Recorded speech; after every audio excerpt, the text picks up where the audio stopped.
विज्ञान के इस दौर में एक पुरुष द्वारा गर्भधारण करके संतान को जन्म देना संभव है और हाल ही में कुछ ऐसे केस भी हुए हैं। लेकिन क्या आप जानते हैं कि आज से हज़ारों साल पहले हमारे पूर्वजों का ज्ञान हमारे ज्ञान की तुलना में कहीं उच्च था।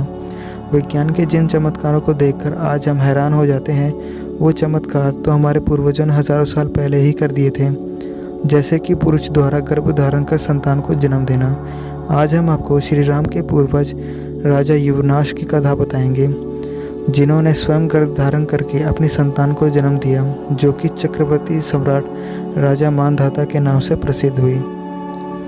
राजा युवराज की कहानी। रामायण के बालकांड के अंतर्गत गुरु वशिष्ठ द्वारा भगवान राम के कुल रघुवंश का वर्णन किया गया है, जो इस प्रकार है। ब्रह्मा जी के पुत्र मरीचि से कश्यप का जन्म हुआ। कश्यप के पुत्र से विप्सनाम सूर्य का, विप्सनाम के पुत्र से वैवस्वत मनु का, जिनके 10 पुत्रों में से एक का नाम इक्ष्वाकु था। राजा इक्ष्वाकु ने अयोध्या को अपनी राजधानी बनाया और उन्होंने ही इक्ष्वाकु वंश को स्थापित किया। इसी वंश में राजा युवराश का जन्म हुआ, लेकिन उनका कोई पुत्र नहीं था। वंश की उत्पत्ति और पुत्र प्राप्ति की कामना के लिए उन्होंने अपना सारा राजपाट त्याग कर वन में जाकर तपस्या करने का निश्चय किया। वन में अपने निवास के दौरान उनकी मुलाकात महर्षि विगु के वंशज च्यवन ऋषि से हुई। च्यवन ऋषि ने राजा युवराश के लिए इष्टि यज्ञ करना आरंभ किया ताकि राजा की संतान जन्म ले। यज्ञ के बाद च्यवन ऋषि ने एक मटके में अभिमंत्रित जल रखा, जिसका सेवन राजा की पत्नी को करना था ताकि वह गर्भ धारण कर पाए। राजा युवराश की संतान उत्पत्ति के लिए उद्देश्य से यज्ञ में कई ऋषि मुनियों ने भाग लिया और यज्ञ के बाद सभी जन थकान की वजह से गहरी नींद में सो गए। रात्रि के समय जब राजा युवराश को नींद खुली तो उन्हें भयंकर प्यास लगी। युवराज ने पानी के लिए बहुत आवाज़ लगाई, लेकिन थकान की वजह से सभी गहरी नींद में सोने की वजह से किसी ने भी राजा युवराज की बात नहीं सुनी। ऐसे में राजा स्वयं उठे और पानी की तलाश करने लगे। राजा युवराज को एक कलश दिखाई दिया जिसमें अभिमंत्रित जल रखा हुआ था। राजा ने वह जल पी लिया और जब ऋषि च्यवन को इस बात की खबर लगी तो उन्होंने राजा से कहा कि उनकी संतान अब उनके गर्भ से ही जन्म लेगी।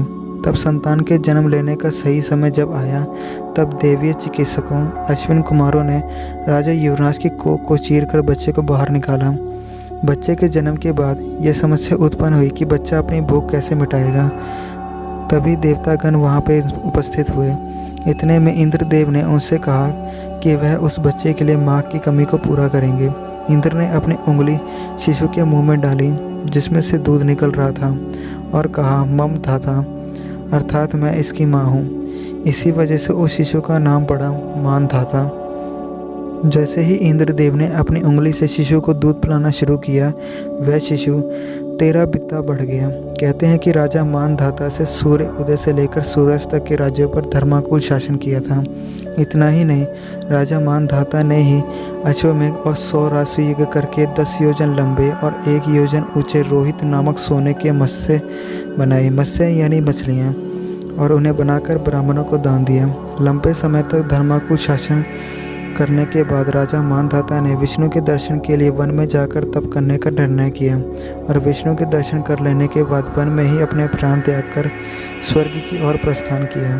तो दोस्तों, कैसे लगी आपको हमारी आज की वीडियो? कमेंट सेक्शन में ज़रूर प्लीज़ इस बारे में बताइए, और वीडियो अच्छी लगी हो तो वीडियो को लाइक कीजिए और शेयर कीजिए। Thanks for watching my video.